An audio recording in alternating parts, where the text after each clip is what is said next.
Bonsoir tout le monde, bienvenue sur Next Gen Auto pour un live, une émission Grand Prix un peu spéciale évidemment, puisque on est ensemble en semaine. Alors, on avait dit lundi pendant l'émission qu'on ne se verrait pas cette semaine parce que un changement de pilote chez Alpine ne valait pas le coup, mais il y a eu un petit peu de nouveautés dans l'équipe française, dans l'équipe d'Enstone, puisque effectivement le changement de pilote a bien eu lieu, mais on a eu en plus une démission et un communiqué de presse qu'on va qualifier d'un peu lunaire aujourd'hui. Donc on s'est dit que c'était quand même l'occasion de faire un point avec vous et d'essayer de comprendre ensemble quelle est la situation et qu'est-ce qui se passe chez Alpine. Donc on est deux pour en parler. Il y a Franck avec moi qui va essayer aussi de répondre à vos questions et aux questions qu'on se pose nous-mêmes. Ça va, Franck? Ça va, écoutez, bonsoir, la réponse c'est clair, c'est on ne sait pas. Et merci beaucoup d'être venu ce soir. Et ben voilà, merci, bonne soirée. Non, alors évidemment, on n'a pas les clés, pas beaucoup plus de clés que vous, mais on va essayer quand même de comprendre un petit peu ouais, quelle est cette situation chez Alpine, parce qu'en fait, au-delà des problèmes qu'on avait remarqués dans l'équipe, et ben en fait, on se rend compte que la situation est peut-être plus compliquée encore que prévu, comme on disait. Donc du coup, au milieu des rumeurs de remplacement de Jack Doohan par Franco Colapinto, il y a eu la démission du team principal hier soir, annoncée par l'équipe. Le remplacement a été officialisé ce matin. Nous, vous avez déjà dit hier que ça allait être fait. De toute façon, c'était devenu une évidence. Mais on ne savait pas encore exactement dans quelles conditions. Les conditions, c'est que Franco Colapinto a signé pour 5 courses, donc c'est-à-dire jusqu'à fin juin. Voilà, c'est des CDD maintenant chez Alpine avec avec période d'essai. Donc le problème, c'est que il a 5 courses et ensuite il y aura une nouvelle évaluation pour savoir s'il reste ou si Jack Doohan reprend sa place ou si Paul Aron arrive ou si peut-être d'ici là d'autres pilotes de réserve seront recrutés, on ne sait pas trop. Donc toi déjà, Franck, on va commencer par le plus évident, on va dire, les pilotes. Bien que ce soit attendu, qu'est-ce que tu penses de cette décision de ne pas titulariser Colapinto jusqu'à la fin de saison? Oh, c'est compliqué.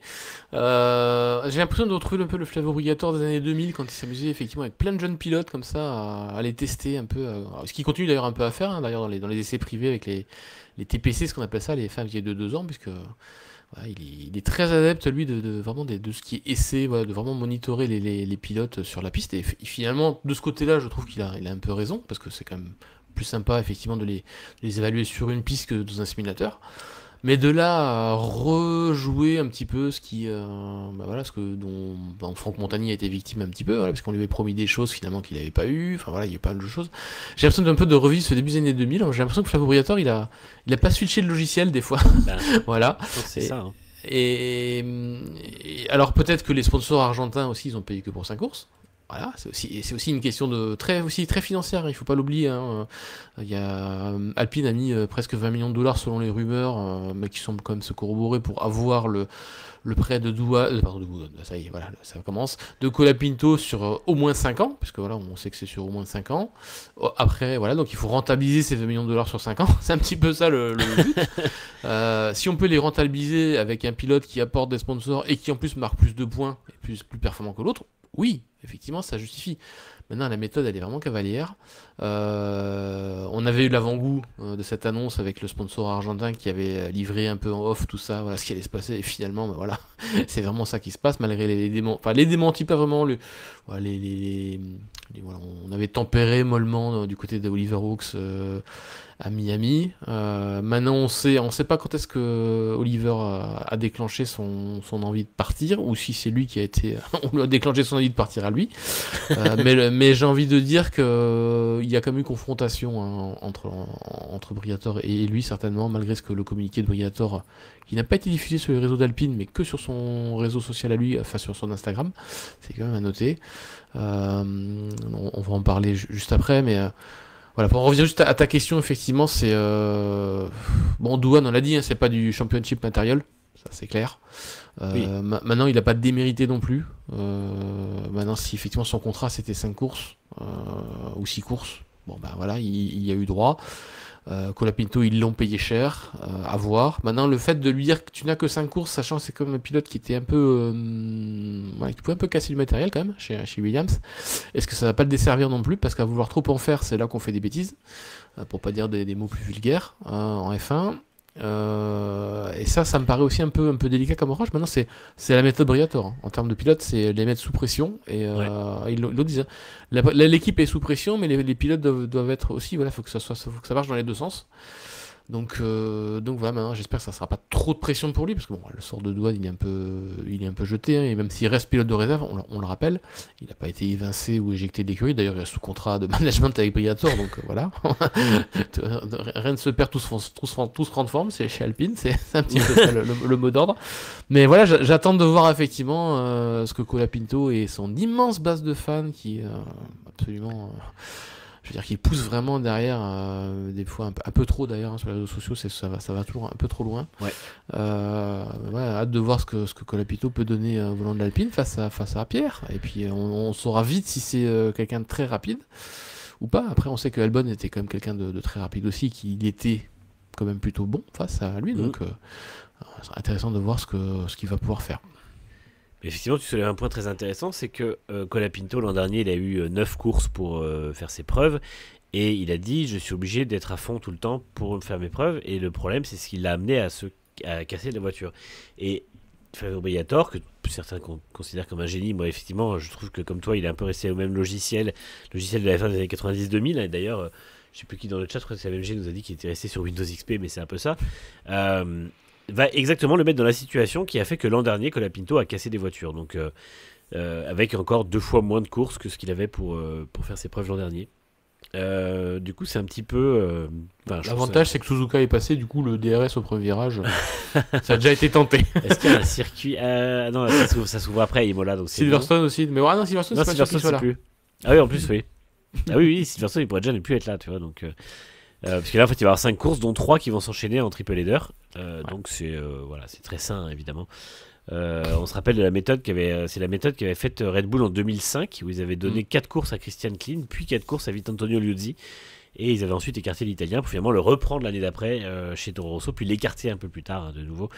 Et Klein s'était fait finalement, lui, virer 3 courses avant la fin de la saison suivante. Donc voilà, finalement, on remarque un petit côté un petit peu similaire, hein, dans la façon de gérer les équipes. Et on y reviendra après sur la façon similaire entre Alpine et Red Bull. Néanmoins, donc effectivement, bon, après, moi je pense que Colapinto a un meilleur potentiel de vitesse que Douane. Oui, je pense qu'il peut aller plus avec vite. ça. Mais je pense aussi effectivement qu'il n'aura pas forcément un meilleur potentiel de fiabilité.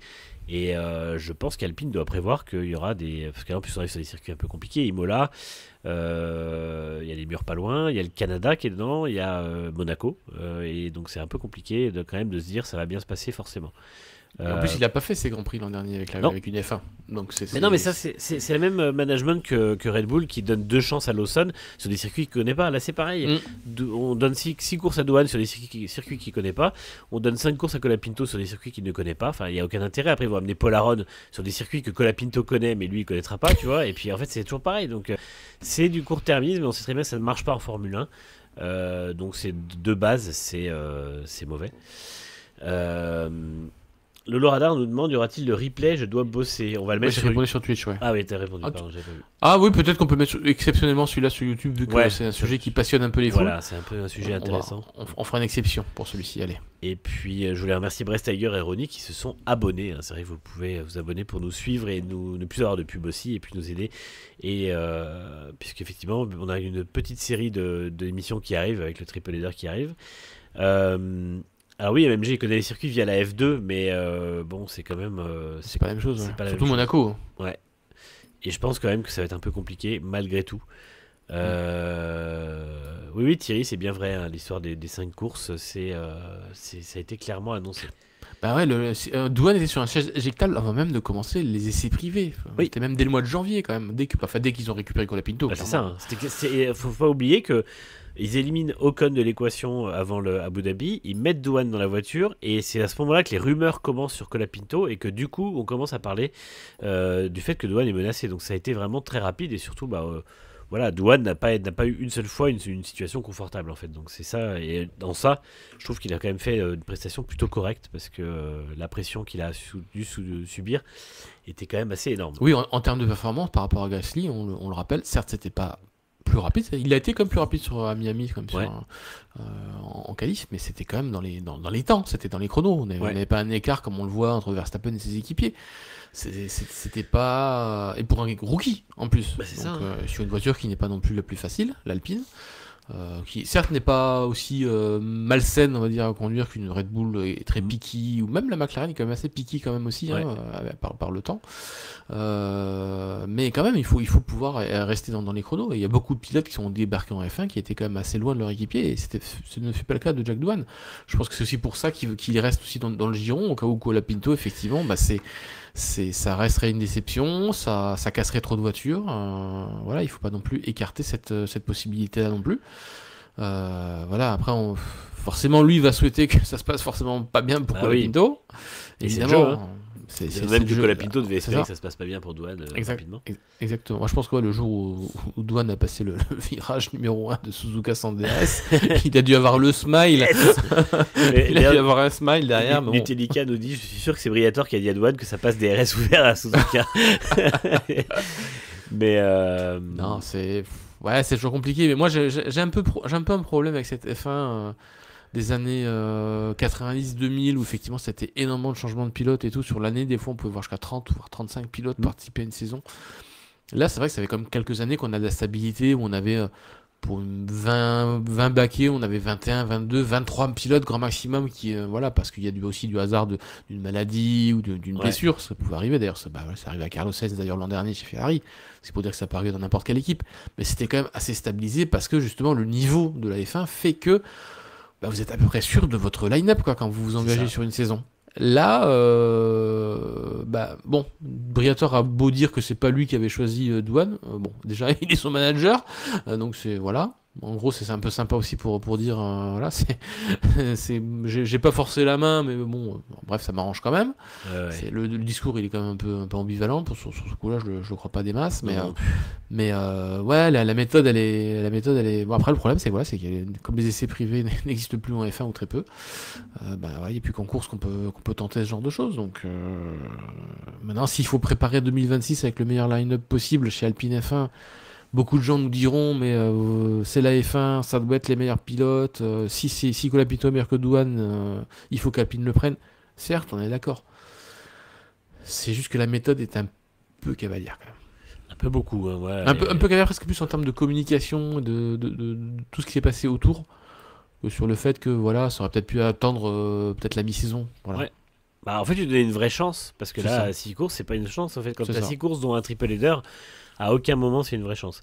Sans les évolutions en plus de l'Alpine qui aurait pu corriger un peu son comportement, parce que toutes les voitures qui démarrent une saison, elles sont un peu corrigées en général à l'abord de la saison européenne.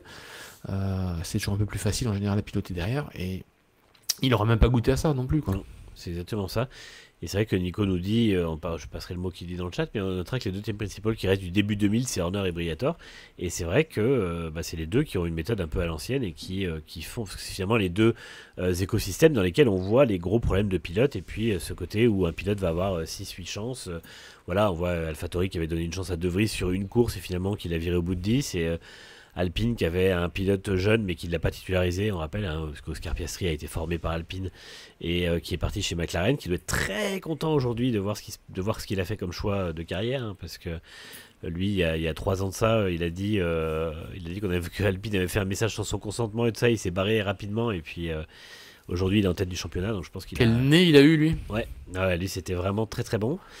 Et puis voilà, et puis on va passer à la suite de cette petite émission qui est le poste de team principal, puisque pour montrer à quel point Alpine n'est pas stable, il y a eu 4 dirigeants, enfin 4 team principal en 5 ans, 5 team principal en 7 ans, donc non c'est 7 en 5 ans pardon. Donc c'est vraiment n'importe quoi, littéralement, c'est-à-dire que depuis le départ de Cyril Abitboul, sur qui tout le monde crachait un peu et qui se prenait une pression monstre du directoire de Renault, en fait c'était le meilleur lui, hein. C'était de loin le meilleur, hein. Avec Vasseur aussi, mais Vasseur n'a pas eu sa chance. Enfin, ils étaient un peu ensemble en concurrence, ouais, c'est ça. Ils étaient un peu en concurrence et en même temps ils étaient un petit peu en double, ils faisaient un peu double emploi, et c'est pour ça que ça s'était pas mal passé entre eux, contrairement à ce que dit la rumeur. Par contre c'est vrai qu'ils étaient c'était 2 personnes pour un seul poste. Mais c'était largement le travail qui a été fait par Abitboul par la suite, qui a ramené Renault de la 9e à la 4e place, a été exceptionnel. Donc voilà, après il y a cette histoire de team principal. Donc Oliver Aurait Oaks démissionné. a démissionné, a démissionné officiellement en tout cas. Alors il a dit, il n'a pas dit grand chose dans le communiqué officiel d'Alpine. Et aujourd'hui, Flavio Briatore a posté un communiqué. Donc Flavio Briatore est depuis hier le team principal d'Alpine puisqu'il reprend les fonctions de Oliver Oaks. Ce qui a laissé tout le monde penser que il y avait eu un désaccord entre les deux, notamment autour du cas Douane.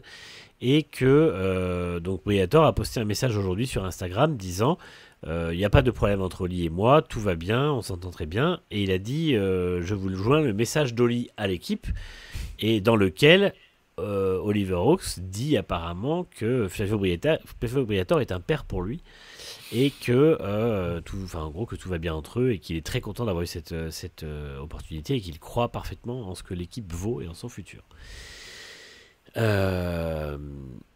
Il n'y a pas de fumée sans feu, on va dire. Hein, tout ça. Ouais, de toute façon, moi déjà, alors le message d'aujourd'hui, je sais pas si Hawks l'a validé ou pas. Je pense que oui, parce que sinon il aurait sûrement fait un démenti. Mais je suis pas sûr qu'il ait validé parce que c'est pas été posté sur les réseaux sociaux d'Alpine. Hein, ça n'a été posté que sur l'Instagram de Flavio Briatore. Mais vu que Briatore a tagué Alpine, ça apparaît sur Instagram. Ouais, ça c'est beau.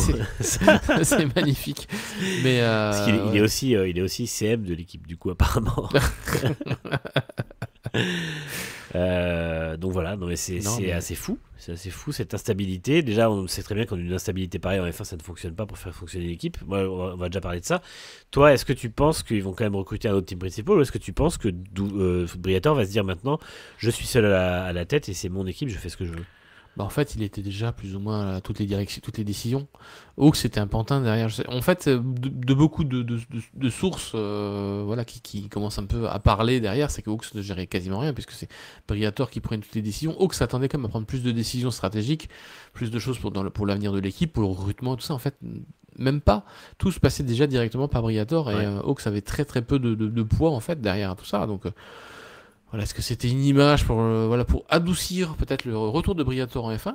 Je pense qu'on est presque plus effectivement sur ce schéma-là, à mon avis. Parce qu'il faut quand même rappeler que quand Briatore est revenu en tant que conseiller exécutif d'Alpine, on l'a quand même dit que c'était un exécutif et qu'il avait des pouvoirs et tout ça, donc ça a été quand même bien expliqué. C'était pas le directeur d'équipe. Déjà là, ça avait quand même bien grincé des dents, parce que bon, tout le monde ne se souvient pas, parce qu'il y a des gens qui ont découvert la F1 après, mais Singapour 2008 a quand même marqué énormément les esprits de tous ceux qui ont suivi la F1 à cette époque-là.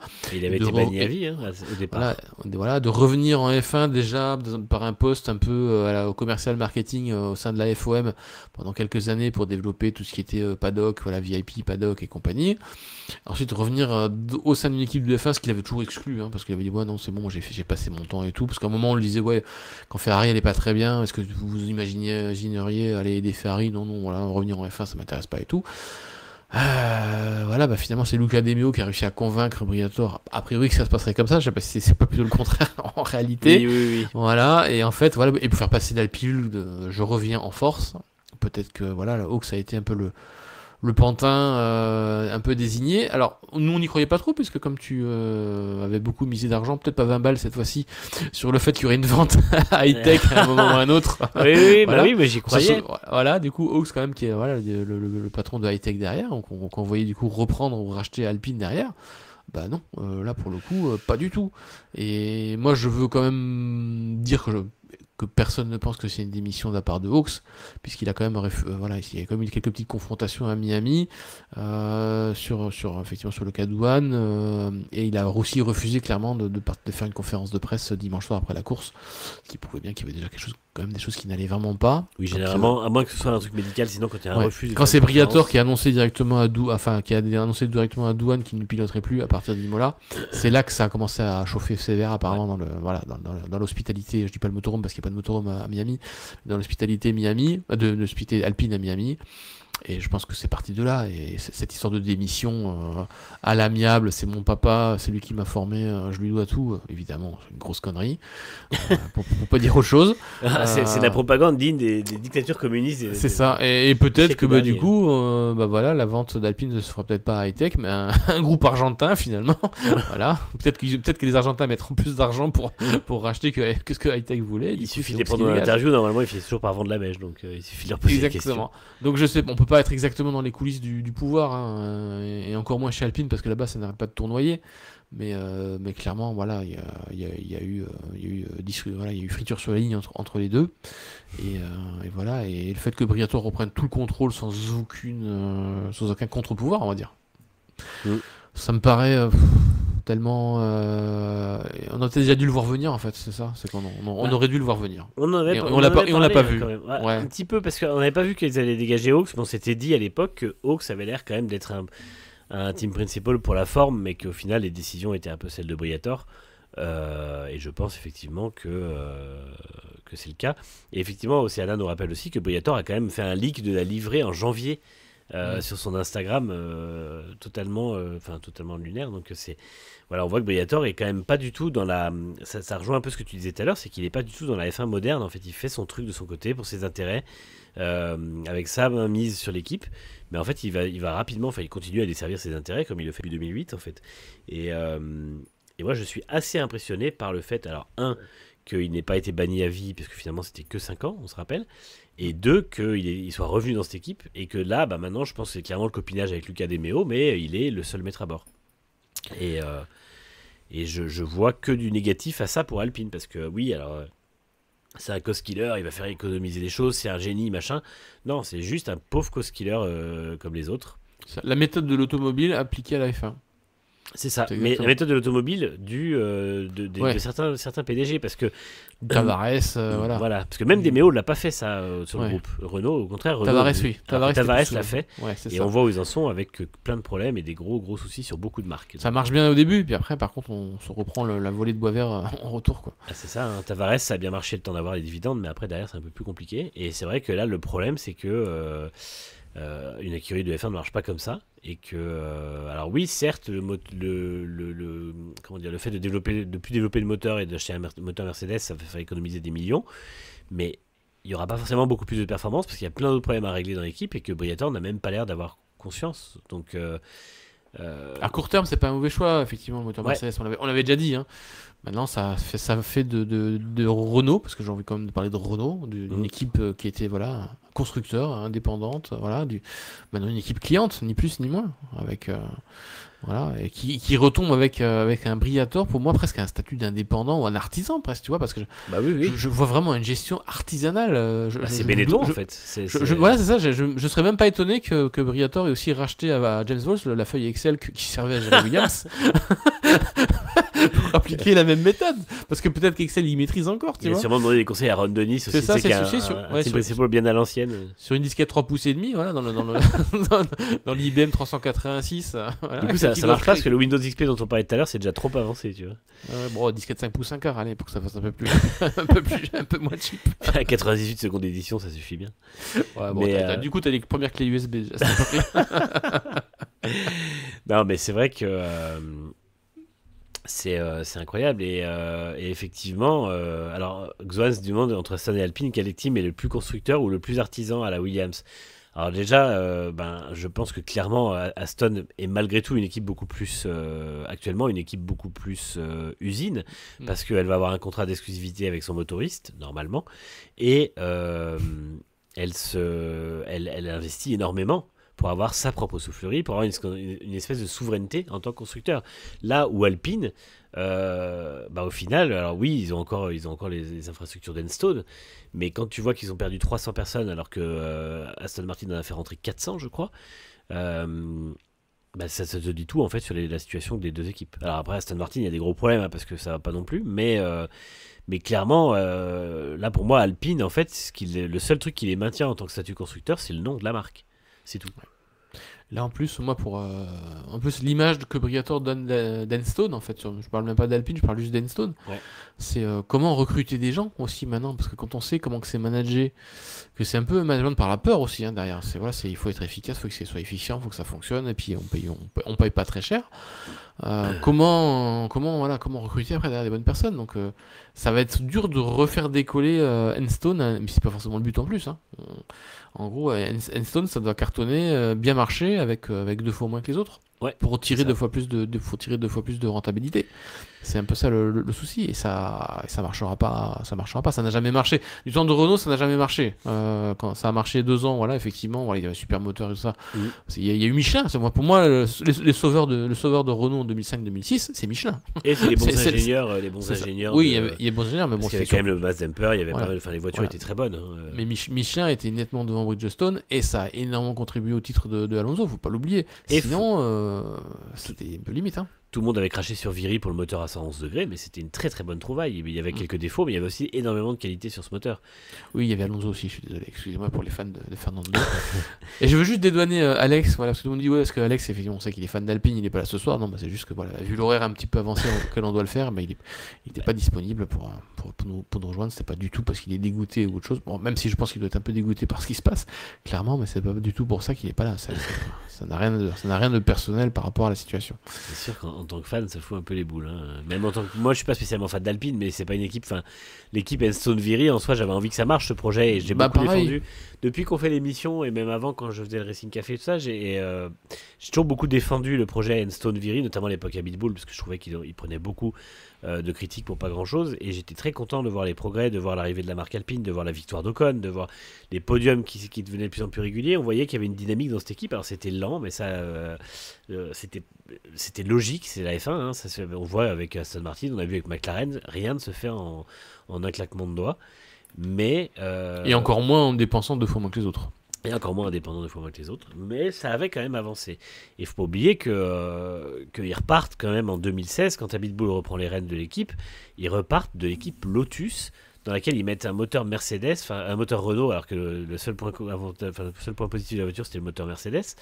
Et ça a été vraiment super compliqué les premières années. Ils avaient un contrat avec Julian Palmer que Bull ne revendiquait pas du tout. Enfin, il y a eu plein de choses comme ça. Et au final, c'était un très bon travail qui a été fait jusqu'en 2021. Par l'équipe. Et après 2022, le moteur était pas bon. Mais il ne faut pas oublier, encore une fois, qu'ils avaient le tiers des forces humaines et le tiers du budget de Mercedes. Donc on ne peut pas leur demander de faire parce qu'ils ont fait un dernier moteur en 2022 qui était vraiment moins bon alors qu'il devait être meilleur, mais voilà, ils peuvent pas, les ingénieurs peuvent pas faire de miracle. Et par contre, c'est vrai que cette gestion semble se continuer. Et moi, j'ai peur que de toute façon, le moteur Mercedes, ça va être bien. Hein, ils vont avoir de bonnes performances. Alors, c'est sûr que si, comme en 2014, c'est un gros différenciateur, ils vont peut-être avoir des grands prix où ça ira mieux. Mais ils seront pas au niveau qui était, par exemple, Williams en 2014. Ou voilà, à mon avis, ils seront au niveau qui était Force India en 2014. Et c'était pas fou. Pourtant, ils avaient un moteur Mercedes aussi. Parce que c'est malgré tout, c'est pareil. Tout le monde dit le moteur a tout fait et Mercedes a gagné que grâce au moteur. Non. Parce que quand on voit que le moteur Force India avait le même et que McLaren avait le même à l'époque et qu'ils finissent 4 et 7 au championnat, ben non, c'est pas. Et là, ce sera pareil l'an prochain. Et Alpine, oui, ils auront un moteur Mercedes, mais si le châssis, c'est une. En plus, là, du coup, ils sont dans une période d'instabilité alors qu'ils devraient être dans le meilleur moment pour. Enfin, dans le moment le plus stable pour justement développer l'an prochain. Pour moi, le projet va être très, très, très bancal dès le début, en fait. Je vais aborder la rumeur, là.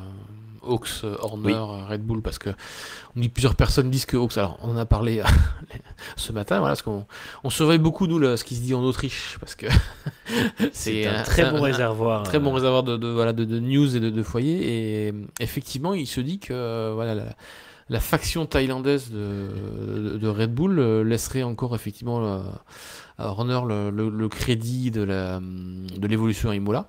D'ailleurs, pour ça qu'on a fait 2-3 news ce matin que vous avez pu lire, je pense d'ailleurs en primeur chez nous, avant peut-être de le lire ailleurs, j'ai pas trop surveillé un peu ce qu'ont fait nos concurrents, mais en tout cas c'est clair que vous l'avez lu chez nous ce matin en premier. Autre que que dans la presse autrichienne où c'est sorti hier soir. Bien tuyauté apparemment quand même par le docteur Marco.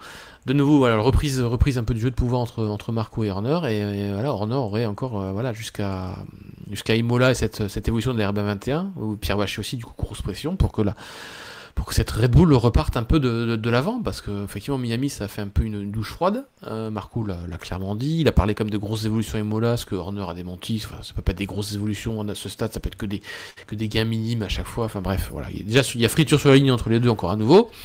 Et voilà, elle se dit qu'effectivement les Thaïlandais, ça y est, après avoir protégé Horner jusqu'en 2024 suite à ses affaires extra-sportives, maintenant le ton a changé et que effectivement si ça marche pas, Horner pourrait effectivement cette fois-ci dégager pour de bon, mais pas pour ces raisons-là, mais pour des raisons sportives cette fois-ci. Après, quand même plus de 20 ans à la tête de l'équipe, faut quand même souligner la longévité, pour peut-être laisser la place à Oliver Hawks à sa place. Il y a une source chez Red Bull, voilà, qui a confirmé effectivement que il y avait friture sur les lignes, ça c'est sûr. Que ce soit Hawks qui remplace Horner, ça derrière, c'est peut-être aller encore un pas trop loin derrière, mais effectivement ces rumeurs, en tout cas provenance d'Autriche, et en général se révèlent quand même assez fiables, hein, ces rumeurs. Hein. En général, quand on les trie un petit peu, et ce qu'on vous a toujours relaté, notamment depuis l'an dernier, c'est toujours plutôt bien vérifié. C'est que si le nom de Hawks est sorti à ce moment-là, c'est peut-être pas un hasard non plus. Et vu la forme du ton du communiqué de Briatore aujourd'hui, c'est pas incompatible avec le fait que Hawks ait reçu une offre pour aller chez Red Bull, et si ça peut arranger les deux parties, que Hawks quitte Enstone et que Briatore puisse avoir les pleins pouvoirs derrière, j'ai envie de dire pourquoi pas. Mais maintenant Horner n'est pas parti encore, donc restons prudents là-dessus. Oui. Mais c'est une piste en tout cas qui mérite d'être creusée, puisque voilà, il y a de nouveau friture sur la ligne. Le mot c'est ça, c'est friture sur la ligne entre Horner et Marco, entre les Thaïlandais et les Autrichiens. Alors Sobret et Delicate nous dit, je reviens sur Alpine vite fait, mais nous dit que son départ signifierait qu'Alpine est encore dans un état encore pire que ce qu'on imaginait, mais ça c'est très probable, hein, de toute façon. Malheureusement, effectivement pour Red Bull, je sais pas, moi je pense que Hawks c'est un peu tôt pour en parler. Après oui, pour moi, même si c'est plus un sujet depuis quelques temps, ça s'est jamais vraiment tassé entre Marco et Horner, il y a toujours cette lutte de pouvoir. On le voit d'ailleurs avec le choix des pilotes pour 2025, hein, c'était vraiment parce que c'était pas le choix, le choix de Lawson, c'était celui de Horner, hein, c'était pas et sur plein de choses, hein, puisqu'il dit qu'il est inquiet que Verstappen puisse s'en aller avec sa clause de sortie. Horner il dit non, c'est pas possible. Là il y a eu les évolutions, où Marco dit c'est une grosse évolution, Horner dit non. Alors ça, le fait que Horner aussi dise que c'est pas une grosse évolution, je pense que je serais pas étonné que ce soit pas aussi bon que prévu. Alors Nico demande pourquoi Hawks aurait démissionné avant d'être sûr que Horner soit viré, mais je suis pas sûr qu'il ait démissionné. Je pense qu'à mon avis la situation était juste intenable. Je pense que Briatore prend beaucoup de place, et s'il a vu une porte de sortie, il s'est peut-être tenu disponible au cas où ça arrive rapidement. Après c'est un pari, hein, c'est comme beaucoup le font, beaucoup de. Si tu vois que t'as pas ta place, que t'as pas les responsabilités qu'on t'a promises, surtout parce qu'il était censé principal, quoi. Voilà, il est censé quand même faire beaucoup de choses, et au final il décide de rien quasiment, quoi, à part peut-être être sur les grands prix et décider de la stratégie. Et encore, on voit souvent Briatore derrière avec son casque et son micro, il intervient beaucoup sur la stratégie, Briatore. Donc Hawks il se sent peut-être un peu, il s'est peut-être senti un peu muselé aussi derrière, et donc s'il voit une autre opportunité derrière et que cette situation-là le gave, et pourquoi pas effectivement partir et se rendre effectivement disponible dès que possible, quoi. Donc moi j'y vois pas d'incompatibilité. Après on a posé des questions sur les liens entre High-Tech et Toyota. Là pour le coup ils tombent vraiment à l'eau, et en plus Toyota c'est quand même beaucoup plus se rapprocher de Haas. Même si parce que Hirakawa il a fait une pige en essai libre chez Alpine, et hop. Mais ça aussi. Voilà, mais ça aussi typiquement c'est purement financier. Voilà, ils ont pris leurs $500,000 ou $1 million, je sais pas combien il a dû payer pour faire cet essai libre là. C'est quelques jours ou quelques semaines de formation à Enstone, et hop il est parti. Finalement il est bien avec un contrat de 5 courses que la Pinto. L'autre il a eu un contrat de 5 heures, Hirakawa. C'est pas un CDD qu'il a eu, c'est une pige. Mais c'est un freelance. Ouais, c'est ça, c'est freelancing. Thierry, c'est pour Imola, les évolutions de Red Bull, c'est la prochaine course, donc on sera vite fixé avec le triple header qui arrive, hein, de toute façon. C'est ça. Donc non, c'est il y a beaucoup de choses qu'on ne sait pas forcément, évidemment, hein, soyons clairs, parce que de toute façon tout le monde a pris cette nouvelle du départ de Hawks comme une grosse surprise, parce que voilà, on a quand même l'habitude de lire et surveiller aussi les gros médias, hein, ceux qui ont vraiment aussi beaucoup d'entrées dans les paddocks et tout. Personne ne s'y attendait. Voilà. Mais c'est de même qu'on a quelques sources aussi dans certaines équipes. Oui, c'est ça. C'était totalement inattendu. Le fait que la communication soit à 9h ce matin, pour tout le monde le savait, puisque ce matin à 9h01, tous les sites étaient déjà prêts à poster, nous y compris. Alors, on pouvait pas le dire que ça serait à cette heure-là, mais voilà, tout le monde avait été tuyauté sur le fait que ça sortirait ce matin. Par contre, la veille, à 21h, Hawks se ferait virer, personne ne s'y attendait. Personne. Non, ça a été la grosse surprise. Nous, on a réagi assez vite, mais c'est vrai que c'était assez compliqué à envisager. Et effectivement, alors, So Bright and Delicate, on va faire le tour des petites questions rapides Ouais. pour la suite. So Bright and Delicate dit une pensée pour Pierre Gasly qui doit peut-être songer à trouver une autre équipe. Parce que Ah c'est vrai non. que Pierre Gasly. Hein. Pierre, il arrête pas de faire l'éloge de Briatore. Ouais, Nous sortons Pierre, pour encore l'instant, il est dans le jeu médiatique Ouais. de Alpine, mais en même temps, je sais pas s'il est. Je sais pas s'il est safe de son côté parce que alors oui c'est le communiqué dit aux côtés de Pierre mais à côté de ça ils disent aussi on va évaluer notre duo donc il y a quand même ce côté un peu ambivalent dans la communication d'Alpine pour moi. Ouais, pour l'instant, Pierre, il sait qui il faut brosser dans le sens du poil, Ouais. clairement. Et il est italien, cette personne. Voilà. Et demain, on sortira un article où il encense l'électrochoc. L'électrochoc voulu par Briatore. Parce que on se rappelle que quand De Meo a nommé Briatore, ça devait être un électrochoc. Et je crois qu'au niveau électrochoc, on est quand même servi, puisque presque un an après, on est encore à en voir. Donc, C'est très drôle parce qu'on est passé en 2 ans, on a eu Laurent Rossi qui avait parlé de dilettantisme, Bruno Famin qui a parlé de trancher dans le vif, après on a parlé d'électrochoc, donc là la prochaine c'est un séisme hein, ou un raz-de-marée. ça sera la vente, hein. Je vois Bah pas ce oui, qu'il de peut y toute avoir de façon, plus hein, c'est derrière. ça. Hein, Et d'ailleurs, il y a une question de Nico aussi dans le chat qui disait, le temps que je retrouve la question, hop, qui disait qu'est-ce que vous changeriez au projet pour qu'il soit meilleur en 2026, qui à la place de Briatore revendre de l'écurie ou pas. Alors qu'est-ce qu'il faudrait changer? Moi déjà ce que j'aurais changé c'est que je serais revenu dans le passé ou du moins j'aurais pas pris une décision dans le passé, c'est celle de virer Zafnauer parce que quand Ouais. tu décides de faire une équipe avec peu de moyens parce que clairement c'est la politique chez Alpine, et ben tu te dis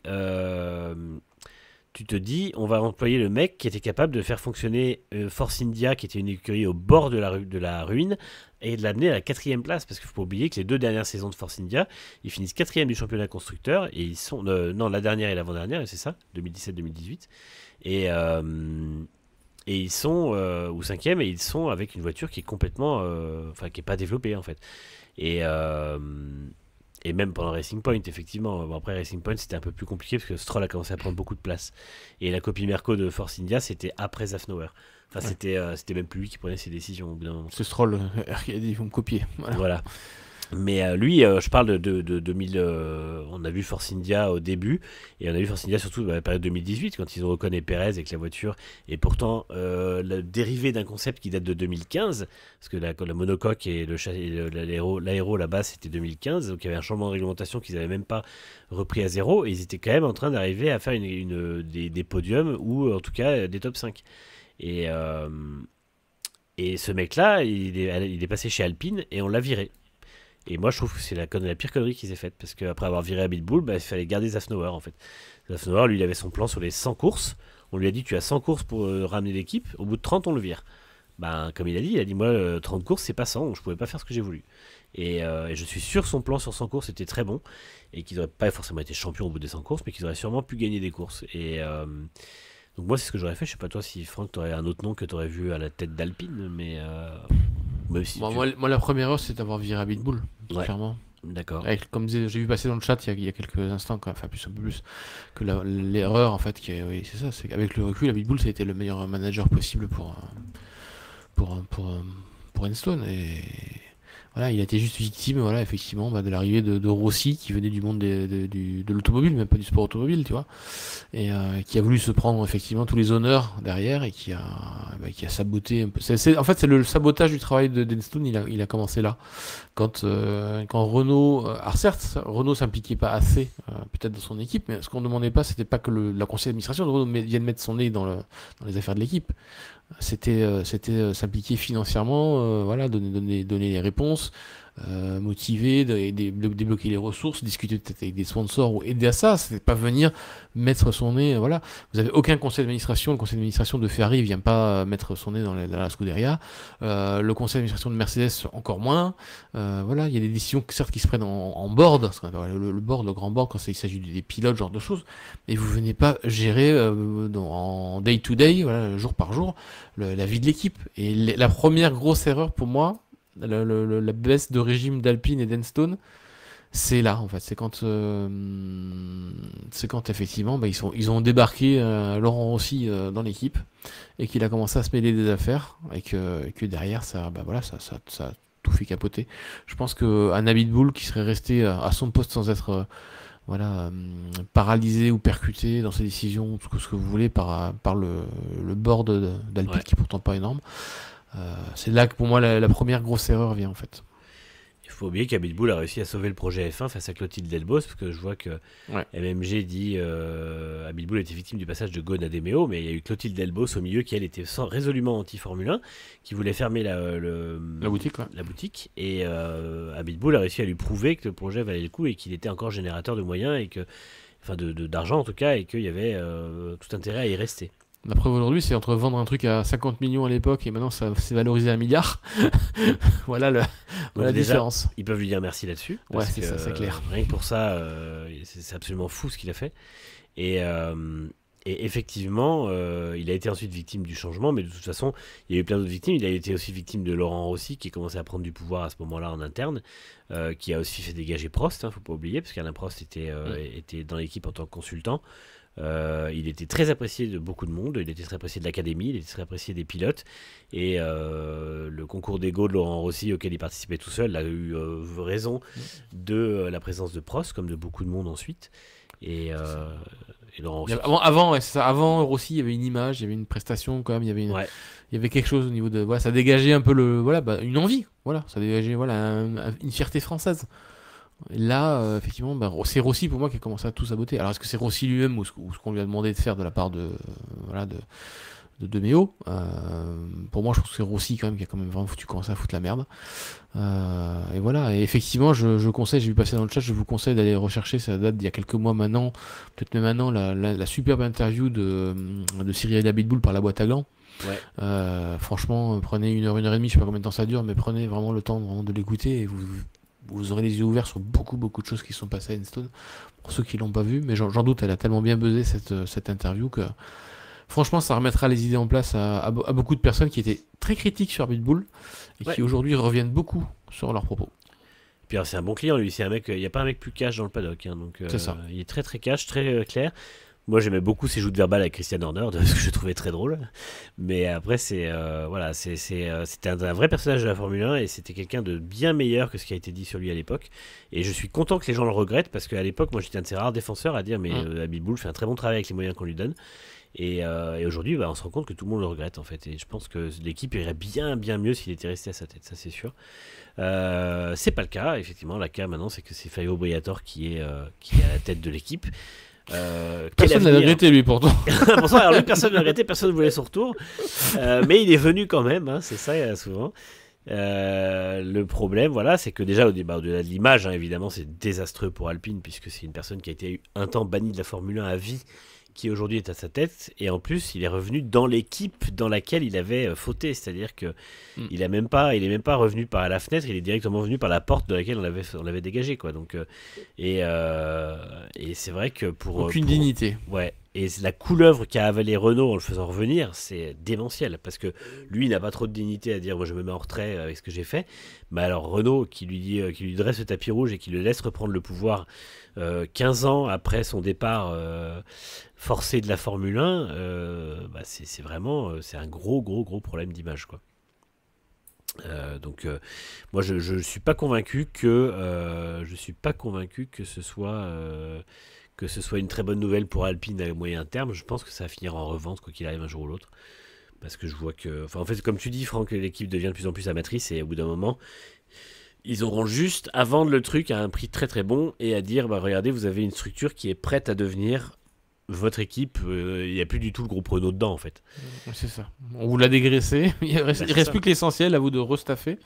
Exoans qui va racheter ça, beaucoup de monde, pardon je t'ai coupé Franck, mais beaucoup de monde, parce que construire une équipe de zéro c'est beaucoup plus difficile que de racheter une base quand même comme Enstone qui a des problèmes mais qui a aussi une base. Donc, Et quand on voit tout le parcours du combattant qu'a dû faire une équipe comme Cadillac, parce qu'il était quand même Andretti, qui était un énorme poids lourd du sport automobile aux États-Unis, qu'on voit que la F1 veut absolument aller aux États-Unis de plus en plus, que voilà, on voulait absolument avoir une vraie équipe américaine. Alors, certes, c'est une équipe américaine, mais elle fait plus figure d'artisan aujourd'hui encore. Même eux ont eu énormément de mal à rentrer à F1. Quand vous avez une équipe qui est déjà bien établie avec comme des outils plutôt modernes, ce qu'on été modernisé. Dégraisser, c'est malheureusement le mot, je suis désolé pour les 300 personnes qui ont dû partir, mais voilà, que vous pouvez du coup restaffer avec les gens que vous voulez. C'est un terrain effectivement hyper idéal pour une revente, hein, soyons clairs. Et le fait d'avoir dégagé le programme moteur de Renault aussi. Hein. Bien sûr, parce que là, en plus, du coup, on sait que l'équipe vaut, en gros, sans le moteur, parce qu'avec le moteur, c'était beaucoup trop cher pour imaginer un rachat, puis personne n'aurait voulu devenir motoriste sans avoir les compétences, même s'il y avait une base technique, mais quand tu rachètes une usine moteur, il faut savoir la faire tourner. Là, aujourd'hui, ils vont racheter une équipe avec un très bon contrat client, comme le dit Sobright and Delicate dans le chat, et en plus de ça, il y a aussi un quart de l'équipe qui a déjà été vendu à des investisseurs, puisqu'on se rappelle que c'était le groupe avec notamment Ryan Reynolds dedans et puis quelques sportifs qui ont racheté 25% de l'équipe. Donc en fait, là aujourd'hui, même en disant on perd un peu de valeur et on dégraisse et on perd un peu, ils peuvent pour 1,5 milliard vendre l'équipe. Ouais, mais même parce qu'on considérait que c'était 750 millions à peu près. Donc même s'ils dégraissent et que l'équipe est un peu au fond du gouffre. Ça vaut plus. Tu sais pourquoi ça vaut plus? Parce que tout le monde a toujours eu peur de ce programme moteur Renault. Qu'en faire? Parce que c'est quand même. C'est vrai. C'est quand même le problème d'un. Voilà, on sait qu'en France, pour fermer une usine, une entreprise ou quelque chose, que c'est quand même très compliqué. Il y a quand même beaucoup d'épreuves sociales et tout. Le fait que ce soit Renault qui s'en soit chargé d'eux-mêmes, je pense que ça facilite beaucoup derrière une possibilité de revente.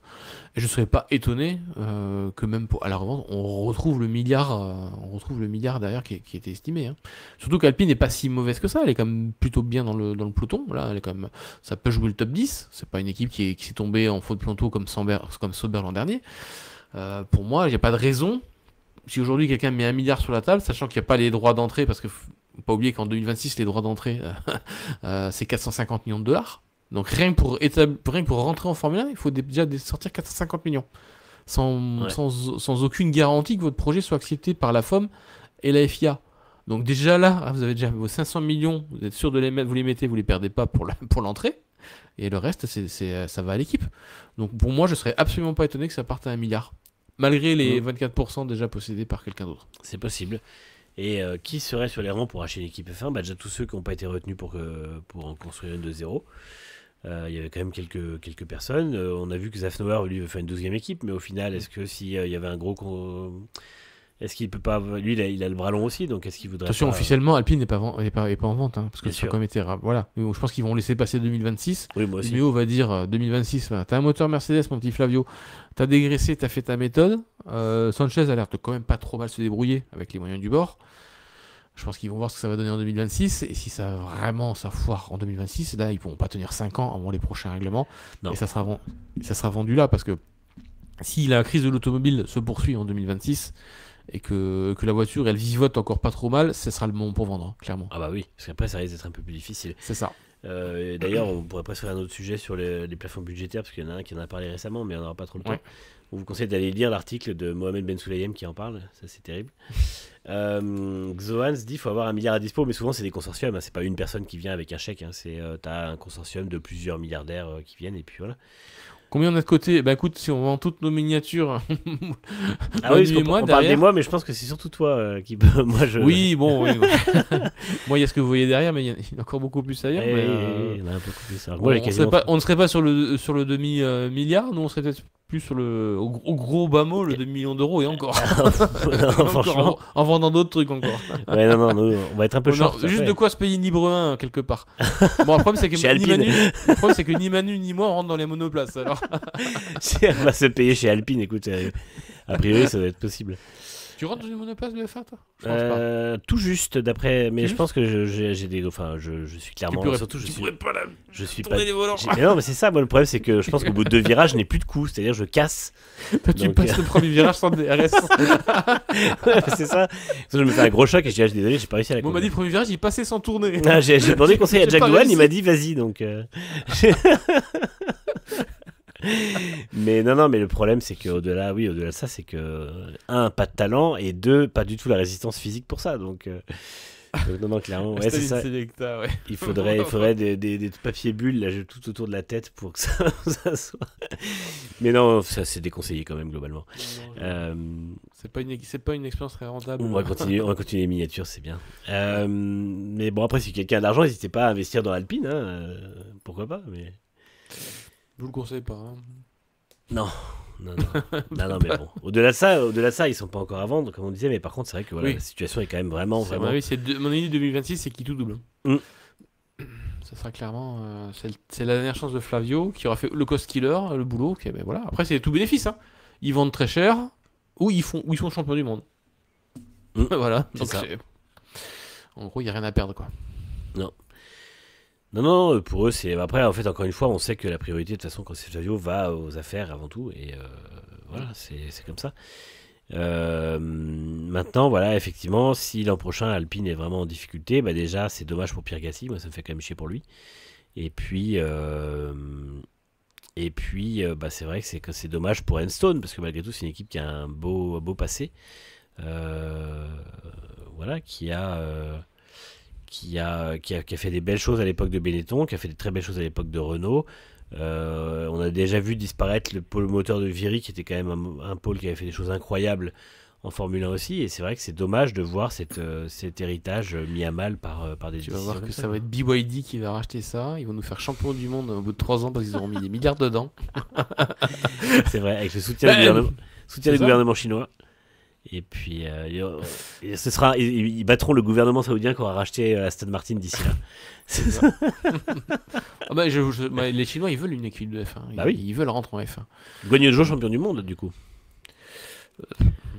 Aller peut-être un cran un peu trop loin quand même. Parce qu'il Ouais, mais alors, il y a faudrait qu'il y ait 2 Chinois en compétition. Faut dans la qu'il même fasse équipe et revenir que la- Makingwa et ou. que la voiture elle soit très très dominante quand même. Hein. C'est ça. Ouais, faudrait qu'il fasse revenir Makingwa sinon. Qui était en WTCC. Bon, après, il y a des pilotes chinois notamment qui sont performants, mais qui sont. Voilà. Non, mais un BYD derrière qui mettrait une énorme frappe parce que BYD est comme un énorme offensif sur le marché européen. Je serais absolument pas étonné que ça soit un des premiers potentiels acheteurs Ah oui, moi aussi. d'Alpine hein, derrière. Et oui, exactement, il n'y a pas un chinois. Ouais, effectivement, c'est Yifei qui C'est ça. est chez AF Corse, dans la Ferrari AF Corse. Et non pas la F Corse Ferrari. Mais non, voilà, du coup, c'est. Ouais, moi je serais pas étonné. De toute façon. Je mettrais 20 balles dessus, tu vois. Oh, ah, enfin, je suis pas le seul à parier mon argent. Ah, Voilà, une vente à un chinois Ça, pour, c'est bien. pour Alpine d'ici quand elle sera vendue, si elle est vendue, voilà. je mettrais 20 balles dessus. Là, s'il y avait un petit pari, tu vois, quelque part sur un bookmaker anglais, sur à qui Alpine serait vendue ou à quelle nationalité, tu vois, je mettrais bien 20 balles sur un chinois. Parce qu'on sait que la F1 aussi pousse pour ça, hein, donc. ou alors les dirigeants d'Hightech vont finir de la revente c'est un Sri Lankais, je crois, qui a racheté une grosse partie d'Hightech, et puis comme ça, c'est lui qui va racheter l'équipe. C'est pas sous le nom Hightech, du coup. Ouais. Mais, Non, non, mais oui. Mais oui, non, mais c'est vrai que moi je suis assez d'accord avec toi, et je pense que ce sera un scénario dans ce genre-là. De toute façon, quand la crise automobile sera finie, c'est ceux qui auront le moins souffert, hein, donc fatalement, puisque c'est ceux qui ont le plus pris d'avance. c'est ça. Exactement. L'État belge va racheter l'écurie, la renommée Lutosa Jupiler F1 et ramener Van Dorn. Alors j'espère que s'ils font ça, déjà, Nitram tu vas un peu loin, mais j'espère que s'ils font ça, ils l'appelleront écurie belge et que la voiture sera jaune en hommage à la fameuse écurie des années 50-60. Bon, malheureusement, ils pourront pas ramener les grands noms de l'époque, mais. On aura Bertrand Gachot aussi, non? C'est ça. Vous y êtes. Et Pierre Van Vliet? Bah, il sera directeur de la com. Putain. Sponsorisé par FAI. Elle dit pas de publicité mensongère. Ah, non, c'est vrai. Citroën F1. Non, Citroën, il y a des rumeurs comme quoi ils iraient en Formule E, par contre. Puisque Opel va remplacer. Ils sont plus ou moins avec DS. Ouais, mais là, apparemment, Opel va remplacer Maserati et Citroën remplacerait DS. Donc, D'accord. mais voilà, en tout cas. Peugeot, ça pourrait être sympa. Bah oui. Bon, je vois pas Peugeot racheter un truc à Renault, mais bon. Oui. Là, pour le coup, je serais hyper supporter. Tu pourras faire aucune émission critique sur Peugeot. Même si Ah, mais moi Briatore- aussi, j'adore même, les Peugeot. Même si c'est Briatore qui reste à la tête. Je suis un J'adore grand les fan de Peugeot. la marque Peugeot, mais moi, c'est plus. Ça remonte parce que c'est ma jeunesse. J'étais formé à la mental Peugeot dans la famille, mais bon, ça reste. J'ai pas eu de Peugeot depuis très longtemps, mais voilà, ça reste quand même un peu dans le cœur, quoi. Moi, je suis très très fan de Peugeot. J'ai des Jordan Peugeot ici. J'ai des Peugeot Ah ouais. 905, 908 là, derrière moi. Pareil. J'ai la 9X8 qui est là. J'ai toutes les Peugeot qui ont couru en F1, enfin qui ont couru avec les moteurs F1, mais pas Ouais. ici dans une autre maison. J'ai Peugeot 406 juste là, on la voit vite Voilà. fait. Mais voilà, Mais, et puis non, moi je suis très fan de Peugeot aussi. Après, c'est sûr que le problème de Peugeot actuel, c'est exactement le même que Renault en compétition, c'est que personne veut mettre du fric dedans. Donc là aussi, on dit la 9X8 elle est ratée, non, la 9X8 elle est juste sous-développée et sous-financée. Pour Monaco, la cote du DNF de Colapinto est à combien? 1,02. Je pense que Tu mets combien? ça va 30 être- balles même? Alors, on va pousser à non, 30 moi, je balles. Tu peux mettre beaucoup, mais ça rapportera pas énorme, quoi. Oui, c'est ça, voilà. Mais non, oui, effectivement, que la Pinto à Monaco, ça va être un vrai risque. Si Peugeot fait déjà survivre son programme WEC, ce sera très bien. Ouais, ça c'est On va sûr. on va déjà rester là. Et puis ils arrivent à le faire vivre bien comme il faut aussi, ce serait chouette. Mm. Parce qu'on espère quand même que Peugeot puisse gagner un jour en WEC, regagner, parce que quand même, il y a eu des victoires avec les deux autres protos avant. Ce serait bien que cette 9X8 suive la Peugeot, tradition. pour moi, pour ma génération, hein, j'ai 47 ans, hein, pour ceux qui le savent, c'est le sport automobile. J'ai commencé avec d'un côté la F1 avec Prost et Senna, et de l'autre côté c'était Peugeot en rallye raid et au Mans. Donc j'ai grandi avec ça, moi, pour le sport auto. Donc c'est pour ça que Peugeot est aussi un peu dans la marque de cœur quelque part aussi, au niveau sportif en tout cas. Ouais, c'est ça. Et moi j'ai commencé la F1 vers 94 et ils étaient motoristes de McLaren et motoristes de Jordan qui étaient mes deux équipes préférées, enfin en tout cas en 95. Donc J'ai pas la McLaren Peugeot de Alio, j'ai celle de Hakkinen. très bon choix. 14. Déjà t'as pas une McLaren d'Andretti, non ça va. 93. Non, j'ai que les monoplaces, j'ai beaucoup de monoplaces championnes du monde, surtout dans cette époque-là. Oui. Ça fait que c'est que les années. C'est que depuis les années 2005, 2007, à peu près, que je commence à avoir un peu tout le monde, pas tout le monde, mais un peu beaucoup plus de F1, on va dire. Mais Manu a beaucoup plus de Formule 1 que moi, je crois. Ouais, c'est possible parce que moi j'achète au coup de cœur et puis après sur des thématiques. C'est Vous ça. pouvez voir des Jordan qui n'ont rien fait du tout derrière moi, donc, mais c'est des Jordan dont je les ai prises quand même. Mais Nitra nous dit 47 ans, c'est le numéro de Mick Schumacher. Voilà, c'est... Qui est en négociation avec Cadillac d'ailleurs. Eh oui. Voilà, si on veut juste parler un petit peu d'actu F1, effectivement, il Et est. qui serait pas un mauvais choix, je pense, vu Non, le projet. voilà, c'est ça. Bottas, Perez, Schumacher, pour moi, c'est 3 noms qui se tiennent. Et franchement, s'ils arrivent en F1 avec un duo Perez-Schumacher, c'est pas dégueulasse. Hein. Ouais, Perez, Schumacher, Perez, Bottas. Ouais, Bottas-Schumacher. Bottas, Schumacher, ça se tient. Ouais. Moi, je vois quand même Perez assez moi aussi. facilement en choix numéro 1 derrière.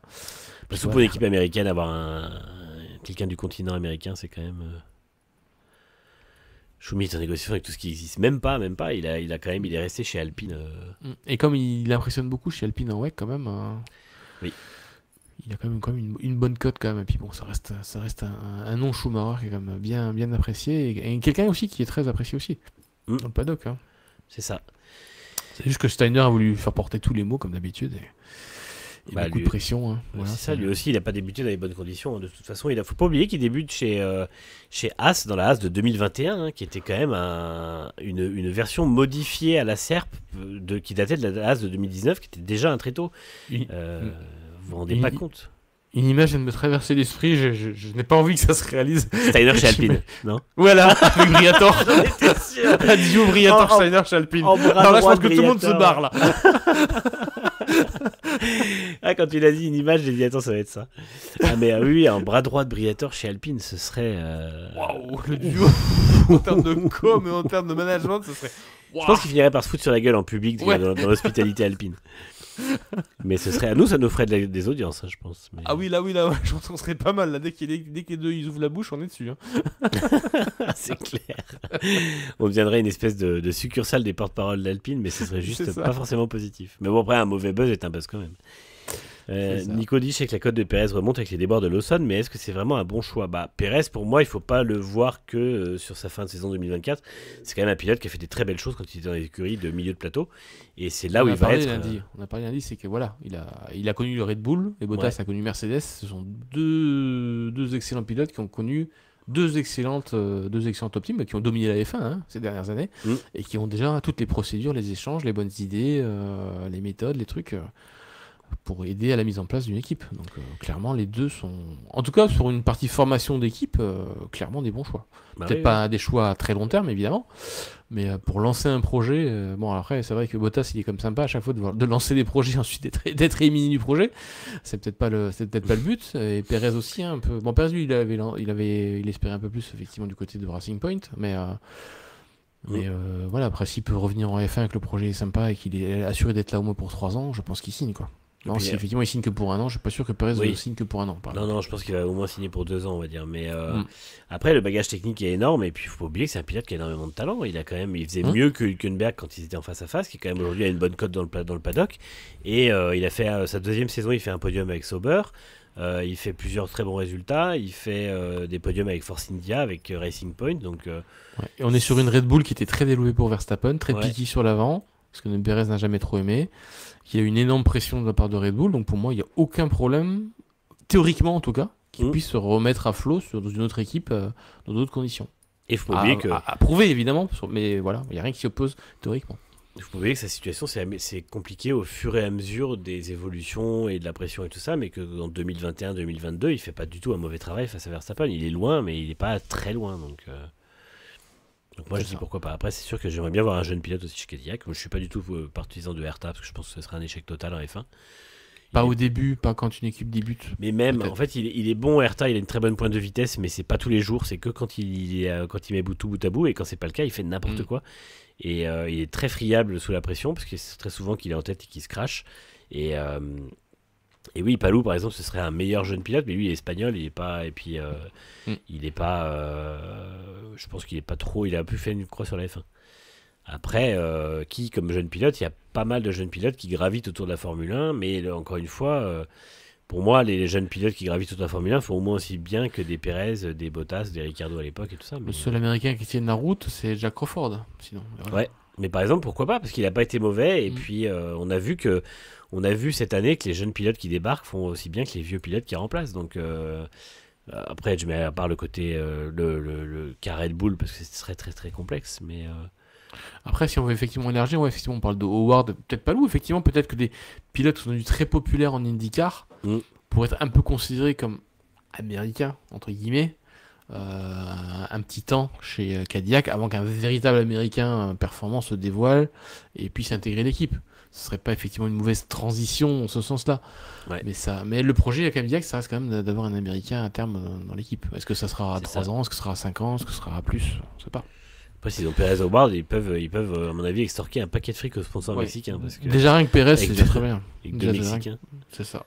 C'est un bon début, on va dire. Ouais. Ça reste un Américain du Nord. On rappelle que le Mexique, c'est l'Amérique du Nord. Pour ceux qui classifient ça dans l'Amérique centrale, c'est une erreur. Oui. Donc, c'est vrai que ça reste très bien pour eux.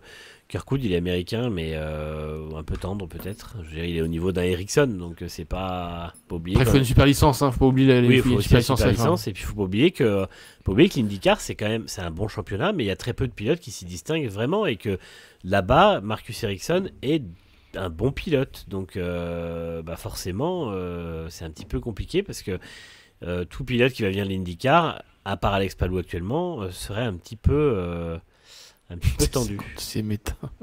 C'est vrai qu'un pilote canadien, ça marcherait si Trump réussit son accession. On prendra alors Lance Stroll. Bah oui, comme ça, il le recase et puis ils peuvent prendre Verstappen chez Aston et mon pari est gagnant. Ah bah bon, faut que Trump envahisse le Canada avant la fin de l'année alors. Envahisse la violence. Tout ça pour que tu gagnes 20 balles, bah bravo. Ouais, ça fait. Non mais là je veux bien renoncer à mes 20 balles si ça peut éviter une guerre entre deux pays quand même. J'ai un sens des priorités, mais j'ai aussi un sens de l'éthique. De l'éthique, ouais. Qu'est-ce qu'il faut faire pour un Américain en F1? Ouais, c'est vrai. Mais non, pourquoi pas un Groenlandais aussi tant que vous y êtes. Groenlandais.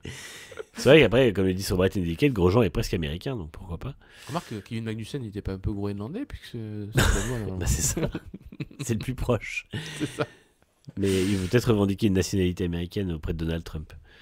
En tout cas, voilà. En tout cas, ça fait beaucoup de questions encore en suspens, mais on voulait quand même vous faire cette petite émission pour parler un peu d'Alpine, parce que vraiment, ça tourne un peu au drame en interne, mais ça tourne un peu au spectacle. En fait, quand on voit les réactions des fans sur les... déjà, c'était assez pitoyable en termes de... Voilà, les fans étaient déjà assez dépités par ce qui se passait. Là, c'est encore plus... Alors, il y a les seuls vraiment, les vrais contents, c'est quand même les fans de Colapinto. Alors, ils sont aux anges. Ouais, mais tu vas voir dans 5 courses, parce que j'ai quelqu'un sur Blue Sky aujourd'hui qui m'a très justement dit que les fans argentins, ils ont une période où ils sont très contents entre 2 shitstorms. Et je pense que c'est exactement ça. C'est que dès que Colapinto, s'il n'est pas prolongé à la fin de son mandat, ils vont se prendre cher. Ils vont prendre cher. Terrible. Et le remplaçant va s'en prendre plein la gueule, et ça, c'est un peu triste. Mais Mais là, oui, pour l'instant, ils ont une fanbase argentine qui est à fond derrière Alpine, ça c'est sûr. Comme elle était à fond derrière Williams l'an dernier. En tout cas, ça va faire des enjeux en piste et hors piste en plus pour les prochaines courses. Alors normalement, sauf dinguerie de nouveau qui nous verrait Enstone, on se retrouve pas en émission avant le lundi qui suivra Imola. Maintenant, on sait jamais, hein, on n'est pas à l'abri d'une autre énorme annonce, Gunther Steiner ou autre. Non. Ah, j'ai cette image, elle va me rester dans Moi, j'ai l'image des deux avec un polo bleu et rose, c'est incroyable. Je le veux. Je crois qu'au fond de moi, je le veux. Non, au pire, Briatore va virer Luca De Meo, mais je pense que Briatore viré, ça n'arrivera pas. Il va réussir à manœuvrer. Comment ça, j'ai pas le droit de virer Luca De Meo? J'ai tous les droits, non? Non, ça va être. Mais oui, ça promet. Et puis, ouais, bleu, rose et jaune. C'est vrai que s'ils ajoutent Mercado Libre sur le capot moteur, ça va commencer à être sacrément. Je sais pas quelles sont les couleurs de YPF aussi, à voir. YPF, je sais plus. Je crois que c'est bleu et rouge, il me semble. Mais. Ils sont pas très éloignés, mais bon. YPF. Et puis faire cohabiter YPF et Eni aussi, puisque. Voilà. Non, c'est juste bleu et blanc. Voilà, parce que.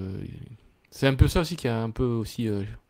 Freiné le deal aussi, c'est qu'apparemment il y a eu des frictions aussi sur. Voilà, Eni venait de signer un gros contrat avec Alpine pendant l'hiver. En même temps que voilà, Colapinto était en négociation, YPF a mis son grain de sel aussi. Donc c'est vrai que c'est pas évident à caser deux sponsors pétroliers concurrents. Même si c'est plutôt Eni le gros sponsor évidemment. Oui. Voilà, derrière aussi toute la collaboration sur les carburants. Mais bon. Forcément, Eni n'est pas forcément content de voir YPF. Voilà, parce que Eni a aussi des parts de marché en Argentine. Voilà. Ouais. S'il n'était pas présent, ça aurait été moins gênant, mais ils sont présents en Argentine. Donc voilà. Voilà ce qu'on pouvait dire ce soir. Ah, donc on nous dit, Franck, YPF et Eni ont signé un gros partenariat le mois dernier. Ah, bah peut-être que. Dans ces cas-là, ça peut expliquer aussi certaines choses. Et plus Ouais, de qu'il 100 soit 000 débloqué. plus de 100 000 followers sur le X d'Alpine depuis hier soir. Mais tu verras que si Colapinto est viré, il y en aura moins de 200 000. Hein. Ça va être. Ça va être vite vu. Voilà. Et ouais. Bon, bah en tout cas, voilà, on se retrouvera nous pour une émission. Alors, normalement lundi, pas celui-là, pas le prochain, mais le suivant, hein, après le Grand Prix d'Imola, enfin le Grand Prix d'Emilia-Romagna et du Made in Italy. Et encore, j'ai pas dit Pirelli dedans, mais voilà, on le sait qu'ils sont aussi dans le sponsoring du nom. Et puis, d'ici là, on vous sera évidemment au courant de toutes les news qui sortent. Quoi qu'il arrive, c'est à retrouver sur Next Gen Auto, puisque vous savez qu'on suit l'actualité de manière exhaustive. Merci à toutes et tous d'avoir été avec nous pendant cette petite. Finalement, ça a duré 1 heure. Hein, au final, Ouais, mais c'est bien cette petite un peu de digression sur la fin aussi, qu'on peut pas forcément se permettre sur le Grand Prix qui est un format plus long derrière, donc forcément au bout de 2 heures, on est quand même un peu séché et fatigué derrière. Parce que, bon, on sort comme d'un week-end de Grand Prix, donc le lundi soir, certes, on a plus les idées dans la tête pour en parler, mais on est aussi beaucoup plus rincé. Ouais. Là, c'est un peu plus léger et tout. Là. On n'est pas le Racing Café non plus. Mais voilà, on peut quand même essayer de discuter un peu avec vous de manière un peu plus légère sur la fin de ce genre de petite émission spéciale. Et ça, c'est aussi assez cool. Tout à fait. Et puis, ça fait toujours plaisir de voir que vous êtes nombreuses et nombreux et que vous êtes actifs et actifs dans le chat. Ça fait plaisir. Donc, n'hésitez pas à nous suivre et à nous... à continuer à suivre ce qu'on fait. Et puis désolé pour ceux qui ont raté leur repas ou qui l'ont décalé ce soir. Ouais, voilà. Et puis ceux qui nous regarderont en replay. On va le mettre sur YouTube du coup. Voilà, on va le mettre sur YouTube, comme ça au moins vous pourrez le voir après. Oui. Merci à toutes et tous. Et puis on se retrouve très bientôt pour une prochaine émission. Ciao. Bonne soirée à tout le monde. Ciao, ciao.